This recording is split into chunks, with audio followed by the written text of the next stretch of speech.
നീ പാലിയേക്കര ടോൾ പ്ലാസയിലേക്ക് തന്നെ അവിടെ ഇതുവരെ ഏകദേശം 1600 കോടി രൂപയിലധികം ഈ കമ്പനി പിരിച്ചെടുത്തു എന്നാണ് മനസ്സിലാകുന്നത്. ഇരട്ടിയിലധികം തുക പിരിച്ചിട്ടും ജനങ്ങൾക്ക് ഇപ്പോഴും ദുരിതമാണ്.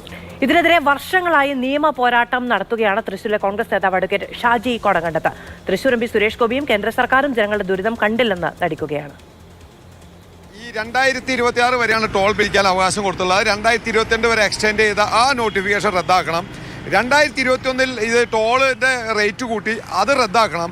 അതുപോലെ തന്നെ ഈ പ്രൊജക്റ്റിൽ പറഞ്ഞിട്ടുള്ള കാര്യങ്ങളൊന്നും ചെയ്യാതെ ഇതുവരെ ചെയ്തിട്ടില്ല, അത് ചെയ്യാതെ ടോൾ പിരിക്കരുത്. ഈ റോഡിൻ്റെ അറ്റകുറ്റപ്പണികൾ കൃത്യമായി ചെയ്യണം.